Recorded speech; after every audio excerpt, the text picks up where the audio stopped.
आज का प्रातः क्लास है 16/12/68।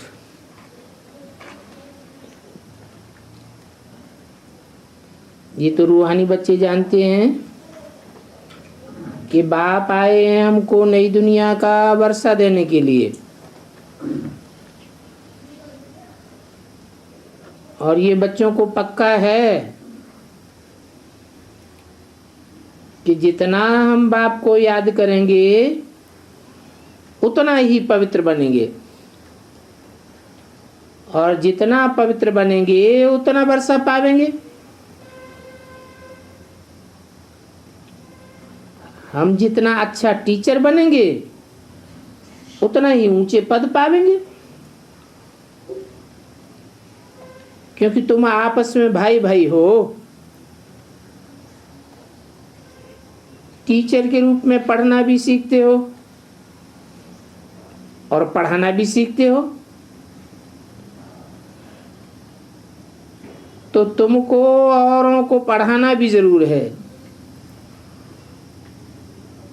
क्योंकि तुम पढ़ाने वाले टीचर भी बनते जरूर हो। बाकी तुम उसका गुरु नहीं बन सकते हो। गुरु कहा जाता है सदगति करने वाले को, और सतगति करने वाला एक ही सतगुरु है। वही सत्य बाप है, सत्य टीचर है, सदगुरु है। तो तुम सिर्फ टीचर बन सकते हो,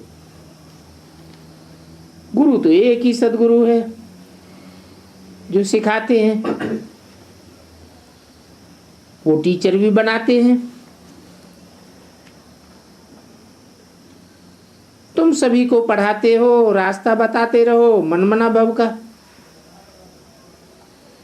तो बाप ने तुम्हारे ऊपर ड्यूटी रखी है, मुझे याद करते रहो और फिर ऊंच पद पाने के लिए टीचर भी बनते रहो।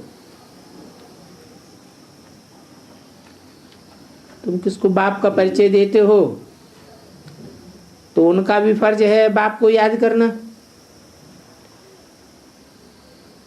टीचर रूप में षष्ठी चक्र की नॉलेज देनी होती है, बाप को तो जरूर याद करना पड़े, क्योंकि नॉलेज तो मूल रूप में देने वाला तो एक ही बाप है, और उस बाप की याद से ही पाप कट जाएंगे। बच्चे जानते हैं कि हम जन्म जन्म की पापात्मा हैं, इसलिए बाप सभी को कहते हैं अपन को आत्मा समझ बाप को याद करते रहो तो तुम्हारे सारे पाप भस्म हो जाएंगे। युक्ति बताते हैं मीठे बच्चे, तुम्हारी आत्मा भी पतित बनी है, जिसके कारण शरीर भी पतित बना है। पहले तो तुम पवित्र थे, अभी अपवित्र बन गए हो। अभी पतित से पावन होने की युक्ति बहुत सहज बताते हैं।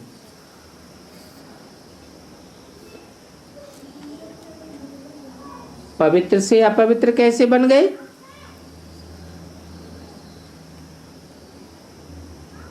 द्वैतवादी युग द्वापर में आए तो अपवित्र बनना शुरू हुआ।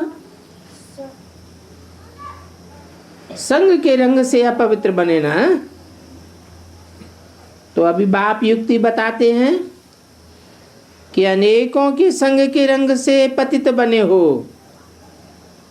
अब एक बाप ऊंचते ऊंचाया है, उसके संग के रंग से पावन बन जाएंगे।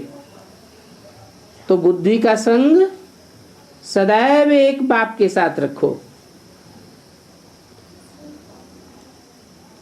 आत्मा पतित बनी है, जिस कारण शरीर भी पतित बना है। पहले तुम पवित्र थे तो शरीर कितना सुंदर था, कंचन काया थी। आप अभी अपवित्र बने हो। अभी पति से पावन होने की युक्ति बहुत ही सहज बताते हैं। कहते हैं बाप को याद करो तो तुम पवित्र बन जाएंगे। उठते बैठते चलते बाप को याद करते रहो। वो लोग तो गंगा स्नान करते हैं तो गंगा को याद करते हैं, समझते हैं वो पतित पावनी है। अब वो तो पावन बनाने वाला कोई जल थोड़े ही है। जल तो जड़ तत्व है, आत्मा तो चैतन्य है। जड़ तत्व से चैतन्य आत्मा कैसे पावन बनेगी? समझते हैं गंगा को याद करने से पावन बन जाएंगे, परंतु बाप कहते हैं कोई भी पावन नहीं बन सकता। पानी से कैसे पावन बनेंगे? बाप कहते हैं मैं ही पतित पावन हूं, क्योंकि मैं तुमको ज्ञान जल से स्नान कराता हूं। तो हे बच्चों, देह सहित देह के सभी धर्मों को छोड़ मुझे ज्ञान सागर को याद करने से तुम पावन बन जावेंगे, फिर अपने घर मुक्तिधाम पहुंच जावेंगे। जो भी मनुष्य मात्र हैं उन सभी के लिए ये एक ही महामंत्र है। इनसे तुम अपने घर पहुंच जावेंगे। सारा कल्प तुम अपने घर को भूले हो। ऐसे नहीं, जब देवताएं थे तो तुमको अपना घर याद था? नहीं, बाप को सारा कल्प कोई नहीं जानता है, और वो बाप एक ही बार आकर खुद आकर के अपना परिचय देते हैं। उनका परिचय और कोई दे भी नहीं सकता है, और परिचय भी इस मुख के द्वारा देते हैं। तो इस मुख की कितनी महिमा है। कहते भी हैं गौमुख, वो गौ तो जानवर है।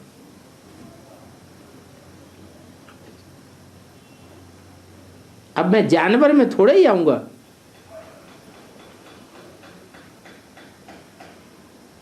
मैं तो जरूर मनुष्य तन में आऊंगा। क्यों? मनुष्य ही पतित होते हैं क्या? जानवर नहीं पतित होते? मनुष्य ज्यादा पतित होते हैं। और बंदर?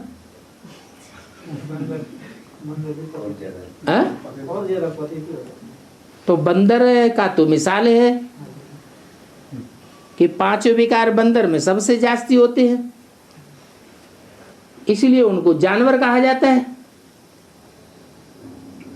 जानवर बुद्धि मानवीय बुद्धि से तो अच्छी है क्या? पतित बुद्धि है ना, फिर जानवर में क्यों नहीं आते हैं? बुद्धि नहीं होती। बुद्धि, अरे बुद्धि हो या ना हो, नाक कान आंख तो है। हाँ, मनुष्य कहा जाता है मनन चिंतन मंथन करने वाले को। जानवरों में मनन चिंतन मंथन करने की शक्ति नहीं है, और भगवान के पास तो क्या प्रॉपर्टी है। भगवान आते हैं तो कोई धन संपत्ति परम नाम से लेकर आते हैं, महलमानियां लेकर आते हैं, क्या लेकर आते हैं? ज्ञान ही सुनाते हैं। तो ज्ञान की संपत्ति बाप के पास है, और ज्ञान जानवर तो न सुनेंगे, न धारण करेंगे, न मनन चिंतन मंथन करेंगे। इसलिए मैं इसमें आता हूँ, मनुष्य तन में आता हूँ। बाकी ऐसे नहीं कि मैं गौ में आता हूँ, जानवर गौ में। ये है मनुष्य की बात। तुम जानते हो ये बड़ी माता है कौन? ये ब्रह्मा बड़ी माता है, जिस माता द्वारा शिव बाबा तुम सभी को अडॉप्ट करते हैं। तुम अभी बाबा बाबा कहने लग पड़े हो। बाप भी कहते हैं इस याद की यात्रा से तुम्हारे पाप कट जाने हैं। क्योंकि बच्चों को बाप याद पड़ जाता है ना, उनकी शिकल आदि बच्चे के दिल पर बैठ जाती है। माँ बच्चे को याद करती है तो बच्चे की शिकल माँ के दिल पर बैठ जाती है। तुम बच्चे भी बाप को याद करते हो तो बाप की शिकल बुद्धि में बैठ जानी चाहिए। ऐसे तो तुम जानते हो कि वो हमारी आत्माओं का बाप है, परंतु आत्मा आर्गन से बिगड़ कुछ भी कर नहीं सकती। तुम जानते हो जैसे हम आत्मा है वैसे वो भी परमात्मा है। शिकल में और कोई फर्क नहीं है। शरीर के संबंध में जो फीचर्स आदि अलग अलग होते हैं, बाकी आत्मा तो सबकी एक ही जैसी होती है। आत्मा आत्मा भाई भाई, जैसे आत्मा हमारी है वैसे बाप भी परमात्मा है ना। तुम बच्चे जानते हो परम धाम में रहते हैं, रहते तो हम भी परम धाम में हैं। बाबा की आत्मा में और हमारी आत्मा में कोई फर्क नहीं है। वो भी बिंदी है, हम भी बिंदी है। ये ज्ञान और कोई को है नहीं।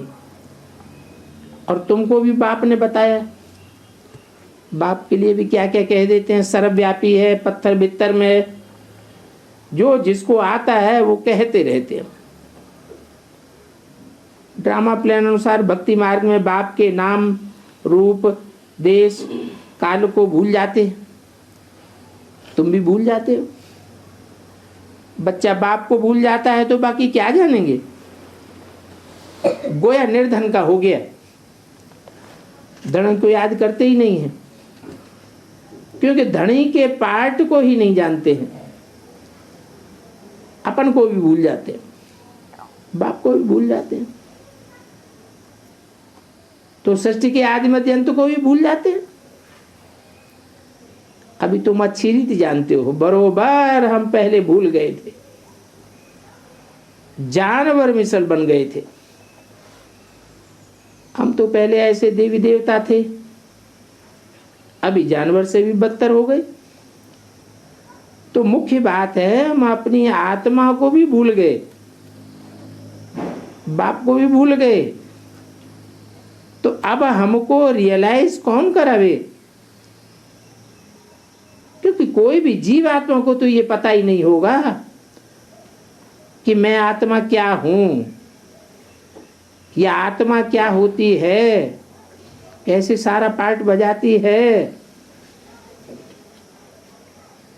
बाप बतलाते हैं तुम सब आत्माएं बिंदी मिसल हो, सभी आपस में भाई भाई हो।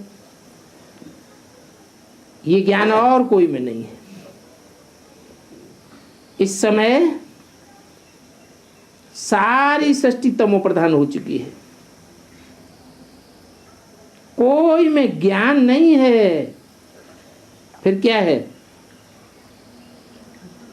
ज्ञान नहीं है तो फिर क्या है?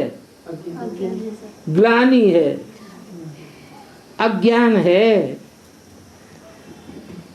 तुम्हारे में अभी ज्ञान आया है, तो ग्लानि बंद हो गई है, बुद्धि में आ गया है हम आत्मा इतना समय बाप की ग्लानि करती आई, पत्थर में है, भीतर में है, सर्वव्यापी है, तो ग्लानि करने से क्या नुकसान होता है? मान लो हम आपस में या परिवार में संबंधी होते हैं, कोई किसी की ग्लानि करने लग पड़ता है, तो बहुत ग्लानि करते करते आखिर अति हो जाएगी, तो क्या होगा रिजल्ट? परिवार से दूर हो जाते हैं। तो ऐसे ही बाप की ग्लानि करते करते तुम बाप से दूर हो गए। हम आत्माओं ने बाप की बहुत ग्लानि की, ड्रामा के प्लान अनुसार बहुत ग्लानि की है। क्या ब्रॉड ड्रामा में इतनी ग्लानि की है, तो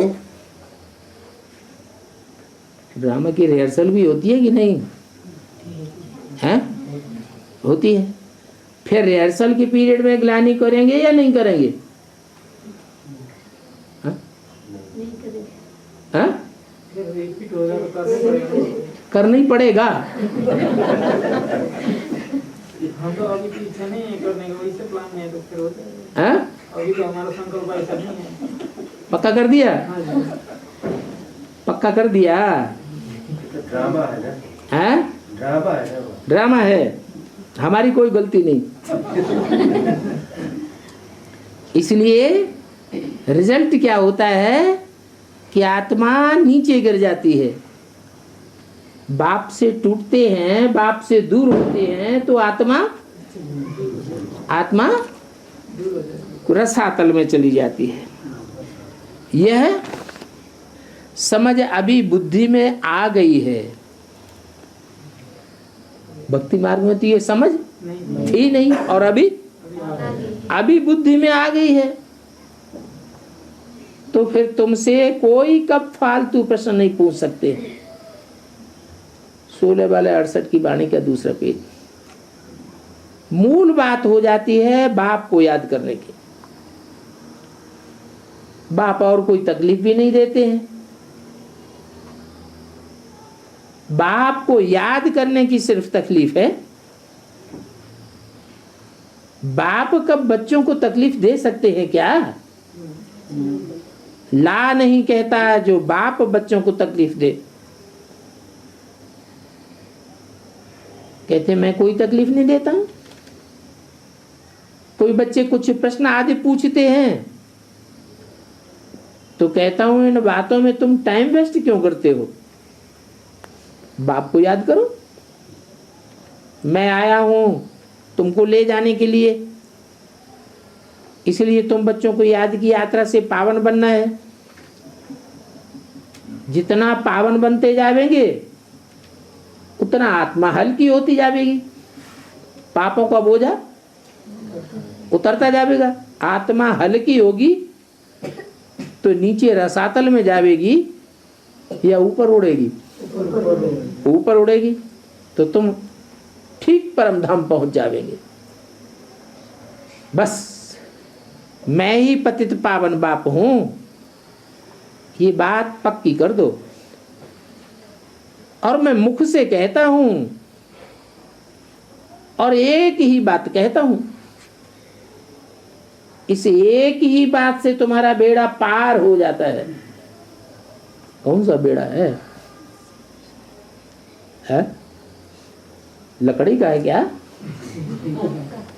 एक बाप को याद करना। नहीं, बेड़ा क्या है? बेड़ा पार हो जाता है। बेड़ा किसे कहा जाता है? बेड़ा कहा जाता है जहाज को, नाव को। ये हमारी शरीर रूपी नैया है, जहाज है, बेड़ा है। ये विषय वैतरणी नदी में पड़ा हुआ है, विषय सागर में पड़ा हुआ है। तो ये इसका बेड़ा पार कैसे होगा? एक ही बात बुद्धि में पक्की कर दो कि बाप ही पतित पावन है। प्रश्न उत्तर में क्यों टाइम वेस्ट करते हो? बाप युक्ति बताते हैं, कहाँ भी जाओ बाप को याद करना है तो तुम्हारे पाप कट जावे। 84 का राज भी बाप ने समझा दिया है। क्या कि 21 जन्म तो तुम्हारे ऊपर कोई पाप नहीं चढ़ता, बल नीचे उतरते हो, लेकिन बाद के 63 जन्मों में आत्मा में तेजी से पाप चढ़ने लग पड़ते हैं, क्योंकि तुम देभान में आने लग पड़ते हो। आत्मा की याद भूल जाती है। तो मुझे याद करो, अपन को आत्मा समझो। ये बात जानने के लिए ही बुलाया है। अभी ये अपनी जांच करो, हम कहाँ तक बाप को याद करते हैं। बस और कोई तरफ का विचार नहीं करना। और ये बहुत सहज है बाप को याद करना। बच्चा थोड़ा बड़ा होता है तो ऑटोमेटिकली माँ बाप को याद करने लग पड़ते हैं। तुम भी समझो हम आत्मा बाप के बच्चे हैं। याद क्यों करना पड़ता है?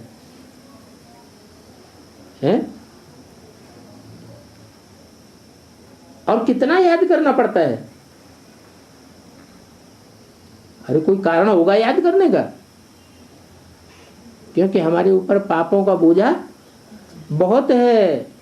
और कितना याद करना पड़ता है? जितना हम देहभान में आए हैं उतना ही हमको याद करना पड़ता है।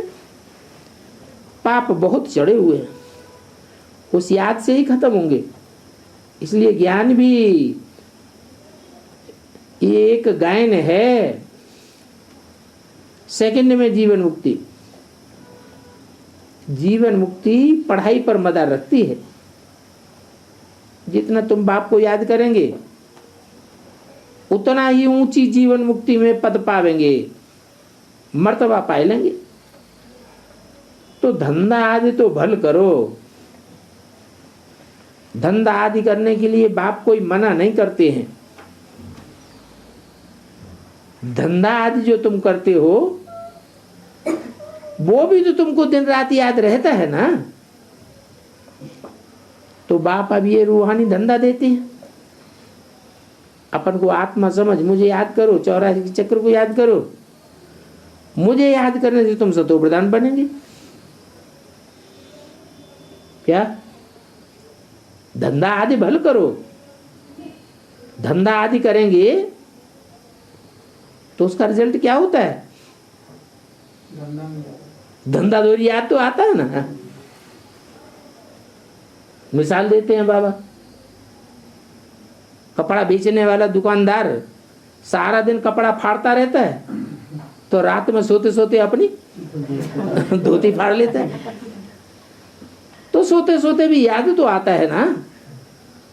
तो कहते हैं भल धंधा करो, भला लगा दिया, हमें कोई आपत्ति नहीं, भल धंधा करो, मुझे याद करते रहो तो तुम सतो प्रधान बन जाओगे। ये भी समझते हो।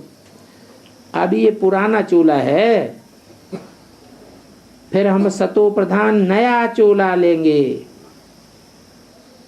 अपने पास बुद्धि में तंत्र रखना है, उससे बहुत फायदा होता है। जैसे स्कूलों में सब्जेक्ट्स तो बहुत होती हैं, फिर भी इंग्लिश पर अच्छे नंबर होते हैं, क्योंकि इंग्लिश इंटरनेशनल भाषा है। उन्हों का पहले राज्य था, इसलिए वो जास्ती चलती है। अभी भी भारतवासी उन अंग्रेजों के कर्जदार हैं। बल कोई कितने भी धनवान हैं, परंतु बुद्धि में तो है। ये तो है ना कि हमारे राज्य के ये हेड्स हैं, जो भी हेड्स हैं वो सब कर्जदार हैं। कोई हम भारतवासी भी कर्जदार है। रैयत जरूर कहेगी कि हम कर्जदार हैं, ये भी समझ चाहिए। जबकि तुम राजाई स्थापन कर रहे हो, तुम जानते हो हम अभी न कर्ज आदि से छूट करके सॉल्वेंट बनते जाते, फिर आधा कल्प हम कोई भी कर्जा उठाने वाले नहीं है। कर्जदार पतित दुनिया के मालिक हैं। अभी हम कर्जदार भी हैं और पतित दुनिया के मालिक भी हैं। हमारा भारत भी ऐसा है। तुम बच्चे जानते हो हम बहुत साहूकार थे, परिजात परिजातियां थे। ये याद रहता है हम ऐसे विश्व के मालिक थे। अभी तो बिल्कुल कर्जदार डर्टी बन गए। ये खेल का रिजल्ट बाप बता रहे हैं। ये रिजल्ट क्या हुई, तुम बच्चों को अभी स्मृति आ गई है कि सतयुग में हम कितने साहूकार थे। अब ऐसा साहूकार तुमको किसने बनाया? तुम कहेंगे बाबा ने बनाया। बाबा आपने हमको इतना साहूकार बनाया। तो एक ही बाप साहूकार बनाने वाला है और दुनिया इन बातों को नहीं जानती है। लाखों वर्ष कह देने से सभी भूल गए, कुछ नहीं जानते। तुम तो अभी सभी कुछ जान गए हो कि पहले हम पद्मा पद्म साहूकार थे, बहुत पवित्र सुखी थे। वहां झूठ पाप आदि कुछ भी नहीं होता। सारे विश्व पर तुम्हारी जीत हो जाती है। गायन भी है, शिव बाबा आप जो कुछ देते हो और तो कोई दे ही नहीं सकता। कोई की ताकत नहीं जो आधा कल्प का सुख का राजी दे। बाप कहते हैं भक्ति मार्ग में भी तुमको बहुत सुख अथाह धन मिलता है। कितने हीरे जवाहरात याद रहते हैं जो फिर पिछाड़ी वालों के हाथ लग जाते हैं। कौन से पिछाड़ी वाले हैं? जो और धर्म वाले पिछाड़ी में आते हैं उनके हाथ लग जाते हैं। अभी तो वो चीज देखने में भी नहीं आती है। तुम फर्क देखते हो। तुम ही पूजी देवी देवता थे, फिर तुम ही पुजारी बने हो। आप ही पूज्य, आप ही पुजारी, तुम ही पूज्य से पुजारी बन जाते हो। बाप कोई पुजारी नहीं बनते हैं, परंतु इस पुजारियों की दुनिया में आते तो है ना। फिर भी बाप तो एवर पूज्य है, वो कब पुजारी होता ही नहीं। उनका धंधा है तुमको पुजारी से पूज्य बनाना। रावण का काम है तुमको पुजारी बनाना। ये बात दुनिया में किसी को पता नहीं है। क्या क्या बात किसी को पता नहीं है? रावण हमको सबकी पूजा करना, माथा टिकाना, हाथ जोड़ना सिखाता है, सबके सामने झुकाना सिखाता है। और बाप हमको पूज्य बनाते हैं कि सारी दुनिया हमारे सामने झुकने लग पड़ती है। ऐसे तो तुम भी पुजारी बन जाते हो, भूल जाते हो। रोज रोज बाप समझाते रहते हैं। बाप के हाथ में है, चाहे किसको साहूकार बनाओ और चाहे गरीब बनावे। बाप कहते हैं जो साहूकार हैं उनको मैं जरूर गरीब बनाता हूं।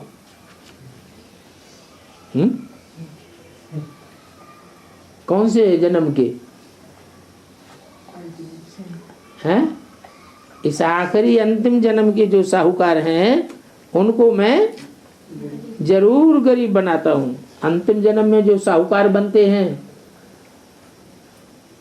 वो झूठा धंधा करके बनते हैं या सच्चा धंधा करके बनते हैं? झूठा धंधा करके करोड़पति बनते हैं, अरबपति बनते हैं। सच्चा धंधा करके तो कोई बन ही नहीं सकता। अभी तुम तो साहूकार बनेंगे जरूर और वो भी गरीब बनेंगे जरूर।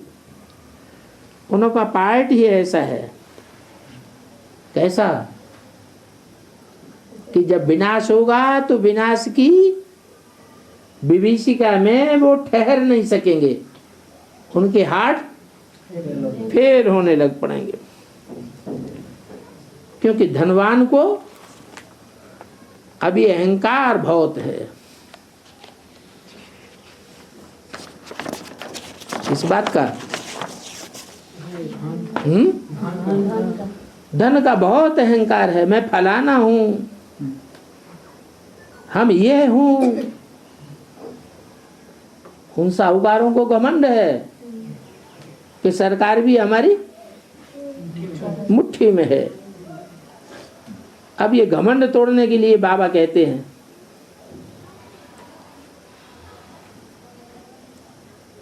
कि ये साहूकार जब आवेंगे ज्ञान में, अभी तो नहीं आते हैं।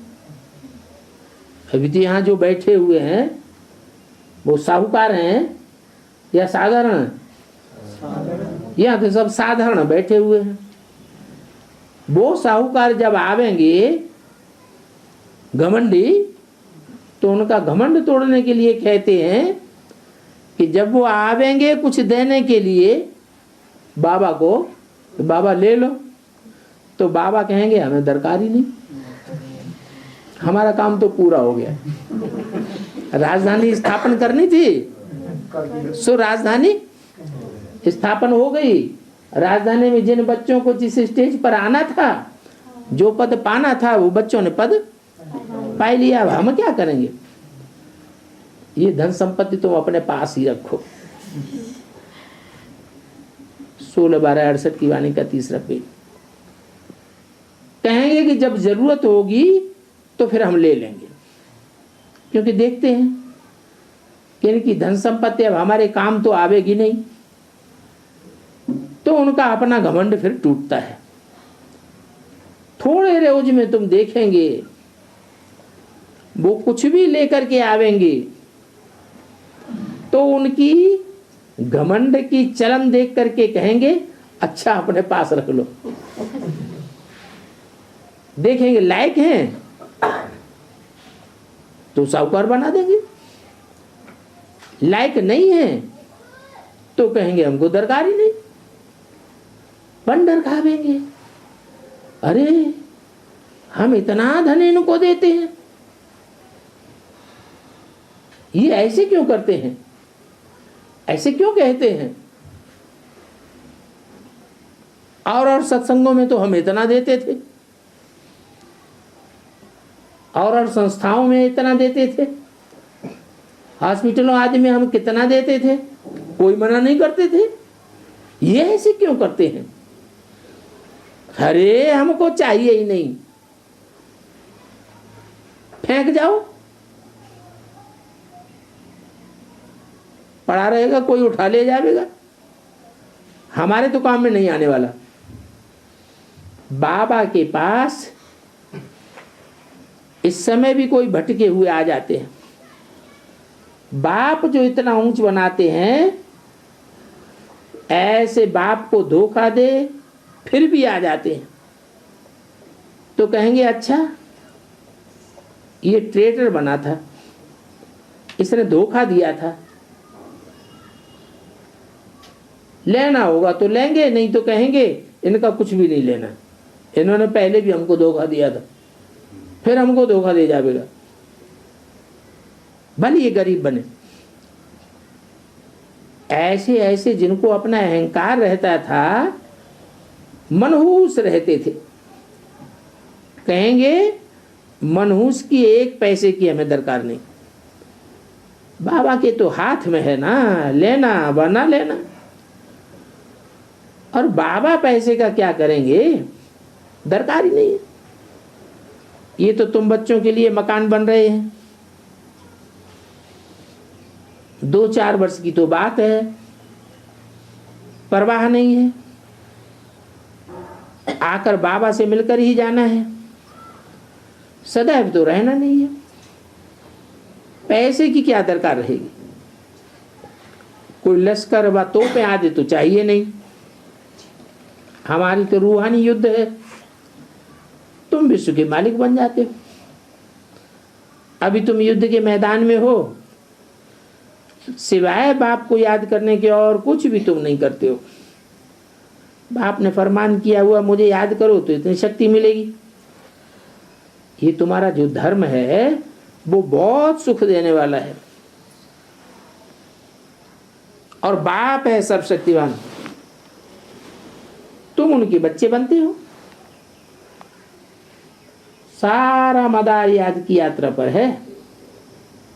यहां तुम सुनते हो, फिर उस पर मंथन चलता है। जैसे गाय घास खाती है फिर जुगाली करती है, जुगाली करती है तो उसका मुख चलता ही रहता है। तो तुम बच्चों को भी कहते हैं ज्ञात की बातों पर खूब विचार करो। बाबा से हम क्या पूछें, हम तो कहते हैं मन बना भव, जिससे ही हम सतो प्रधान बनते हैं। ये अहम ऑब्जेक्ट हमारे सामने है। कोनों की महिमा तो तुम जानते हो, किनों की? जिनका अहम ऑब्जेक्ट हमारे सामने है, किनका? लक्ष्मी नारायण हमारा अहम ऑब्जेक्ट है ना। तो उन्हों की महिमा तो तुम जानते हो। सर्वगुण संपन्न, 16 कला संपूर्ण, संपूर्ण हिंसक, मर्यादा पुरुषोत्तम। ये महिमा ऑटोमेटिकली अंदर में आनी चाहिए। कोई की ग्लानि व पाप कर्म कुछ भी याद न रहे, यही याद करो। कोई भी तुमको उल्टा सुल्टा कर्म नहीं करना है। नंबर 1 यह देवी देवताएं हैं। कौन? लक्ष्मी नारायण। पुरुषार्थ से ही ये ऊंच पद पाया है और इन्हों के लिए ही गाया जाता है हिंसा परमो देवी देवता धर्म। इसको मारना भी हिंसा है ना। बाप समझाते हैं तो फिर बच्चों को अंतर्मुख होकर के अपने को देखना है। हम ऐसे बने हैं, बाबा को याद करते हैं। कितना समय हम याद करते हैं, इतनी दिल लग जाए जो बाप को कब भूले ही नहीं। कोई की आपस में मेल फीमेल के साथ दिल लग जाती है, मेल की फीमेल के साथ, फीमेल की मेल के साथ दिल तो लगती है ना। तो फिर बात मत पूछो, भूलते ही नहीं हैं। मिसाल देते हैं लैला मजनू का, हीर रांझा का। सिर्फ एक दो को देखते रहते हैं और कोई इच्छा नहीं, बैठ उनको याद करते रहें बस। खड़े खड़े सामने आ जाएगा। बाबा तो बहुत अनुभवी है। अब बेहद का बाप कहते हैं तुम सभी आत्मा मेरी संतान हो, सो भी तुम अनादि संतान हो।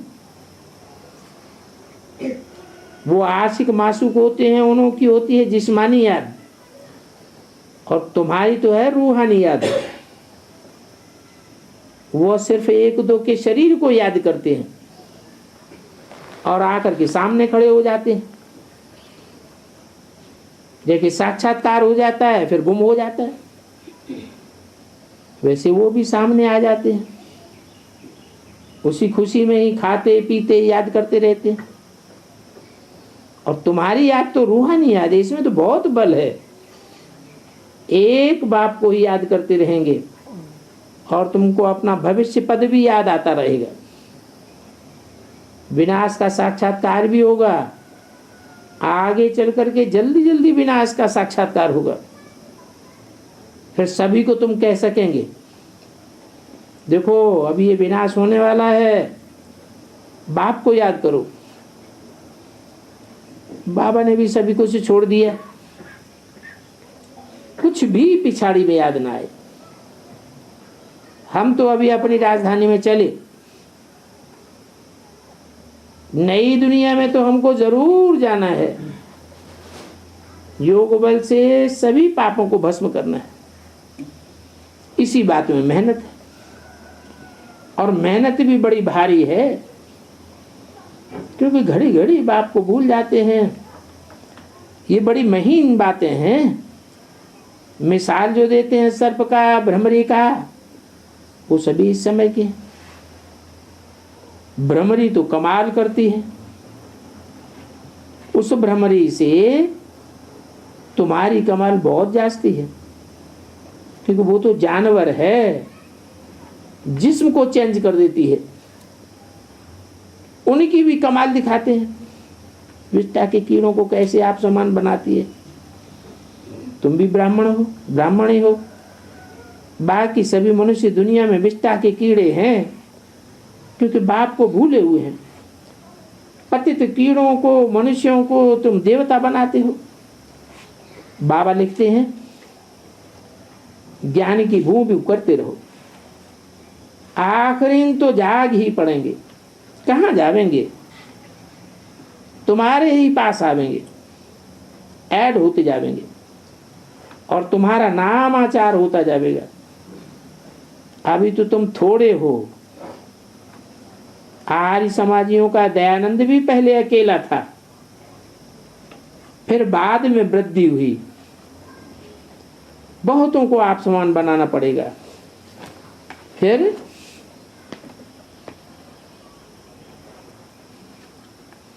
उनकी बहुतायत निकल पड़ी।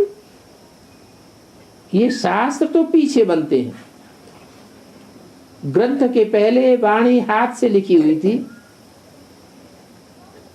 फिर बहुत सिख लोग हुए होंगे तो ग्रंथ बैठ बनाया। 16/68 की वाणी का चौथा पेज। पढ़ने वाले भी जब इतने हों तो ढेर की ढेर किताबें भी बने। बाबा को तो अनुभव है, ग्रंथ उठाकर रखते थे। पहले हाथ के अक्षर थे, फिर छापे के अक्षर बने। एडिशन होते होते कितना बड़ा ग्रंथ हो गया है। गीता तो उनसे भी छोटी लॉकेट के मिसल बनाए देते हैं। वास्तव में तो है तो वो भी नहीं। वो गले में कोई चीज पहनने की थोड़ी ही है। तुमको तो कुछ भी पढ़ने का नहीं है, सिर्फ बाप को याद करना है। अजप आप, उसको याद कहा जाता है, याद की यात्रा। कोई आवाज करने की भी दरकार नहीं है, दिल में याद करते रहो। जैसे मैं बीज रूप हूं, मेरे में सारे झाड़ की नॉलेज है, तुम्हारे में भी सारे झाड़ की नॉलेज होनी चाहिए। सारा चक्र तुम्हारी बुद्धि में आ जाता है, झाड़ भी आ जाता है। कितनी सहज बात है। बाप से सेकंड में जीवन मुक्ति, मुक्ति का वर्षा मिलता है, और सभी को मिलना है।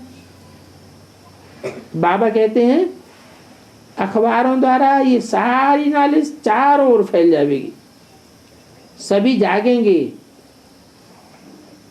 उनका ऐसा प्रबंध है, अखबार तो सभी जगह जाते हैं। तो तुम्हारा आवाज सारे भारत में हो जाएगा। अभी तो तुम सन्यासियों को भी नहीं जीत सकते हो। अगर जीत लो तो अभी भी रिवॉल्यूशन हो जाए। सभी मनुष्य तुम्हारे पास आकर के गिरे। बाप में कशिश तो बहुत होती है। सतो प्रधान प्योर बन जाते हैं तो पावनता खींचती है। चकमक के सामने जैसे सुई रखी जाती है तो चकमक सुई को खींच लेती है। अभी देखो तुमको कितनी शक्ति मिलती है। तुम जानते हो बाप को याद करते करते हम जाकर के विश्व के मालिक बनेंगे। जो भी ब्राह्मण हैं वो सब वृद्धि को पाते रहेंगे। जब बहुत हो जाएंगे फिर तुम्हारा बहुत आवाज होगा। मुख्य तो एक बात ही पक्की रखनी है, बाप की सिवाय और कोई की याद ना आए। ये देह भी याद ना आए। अपन को आत्मा समझो तो तुम पावन बनकर अपने घर शांति धाम चले जाएंगे। इस याद का नाम यात्रा ठीक रखा हुआ है। 2 प्रकार का योग होता है, वो तुम जानते हो। भारत का प्राचीन राजयोग कौन सा था ये कोई भी नहीं जानते। वो सन्यासी तो हठी योगी हैं, निवृत्ति मार्ग वाले हैं। वो तो राजयोग सिखलाई कैसे सकते हैं, प्रवृत्ति मार्ग कैसे स्थापन कर सकते हैं। कौन से सन्यासी?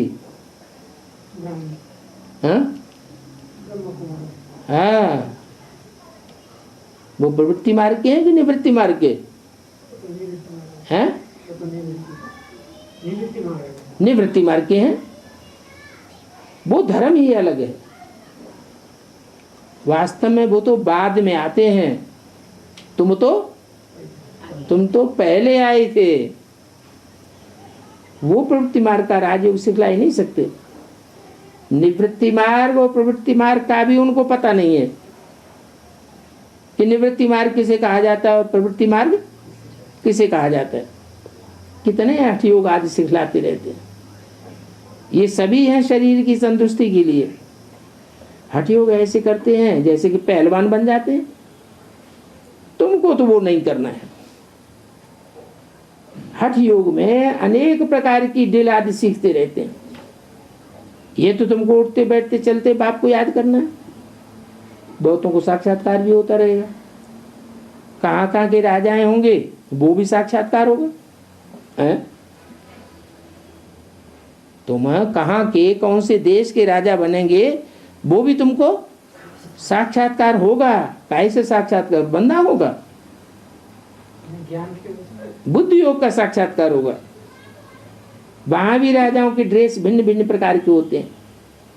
जो पास्ट हुआ वो फिर रिपीट होगा। बाप कहते हैं रूहानी बच्चों मुझ बाप को याद करो तो तुम्हारे पाप कट जावे, खाद निकल जावे। योग बल से तुम विश्व के मालिक बन सकते हो। वो दोनों अगर मिल जावे तो विश्व पर राज्य कर सकते हैं। कौन दोनों?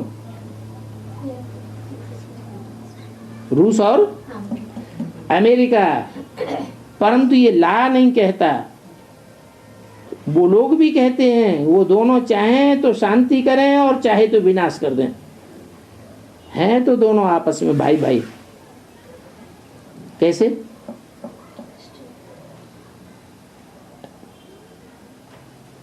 अरे रशियंस और अमेरिकन्स दोनों क्रिश्चियंस ही तो हैं, तो भाई भाई हुए ना।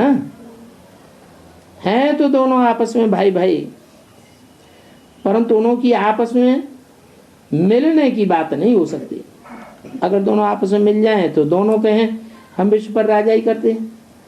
बॉम्ब्स लेकर के रेडियो व टेलीविजन पर खबर दें हम विजय पाते हैं, सफेद झंडा उठाओ नहीं तो मारे जाएंगे। ये खुदा दोस्त की भी कहानी है भी अभी की बात। तुमको 1 सेकंड में राजाई मिल जाती है, 21 जन्मों का सुख मिल जाता है। तुम बच्चे कितनी मीठी मीठी बातें सुनते हो, फिर ऊंच पद पाने के लिए पुरुषार्थ भी करना है। एक तो याद करो, दूसरा फिर आप समान बनाकर औरों को रास्ता बताओ। अंधों की लाठी बनना है। बोलो अपन को आत्मा समझ बाप को याद करो तो तुम स्वर्ग में पहुंच जाओगे। अंधा अर्थात ज्ञान है ही नहीं। तुम फील करते हो हम भी अंधे थे क्योंकि बाप को जानते ही नहीं थे, तो देखने की भी बात दूर हो जाती है। तो अभी बच्चों को अंतर्मुख होना है, बाप को याद करना है, पाप कट जाएं। माया बड़ी कड़ी है। एक शरण होता है और एक बाज होता है। बाज तो बहुत ताकत वाला होता है, बहुत तीखा होता है। ऐसे तीखे जानवर को भी हाथ कर लेते हैं। शेरों को भी हाथ करके आजकल जीप में घुमाते हैं। हमारा इन सभी बातों से कोई कनेक्शन नहीं है। तुम बच्चे से रूहानी बातों को जानते हो, तुम्हारा रूहानी ज्ञान है। अच्छा, रूहानी बच्चों को रूहानी बाप दादा का याद प्यार गुड मॉर्निंग। रूहानी बच्चों को रूहानी बाप का नमस्ते।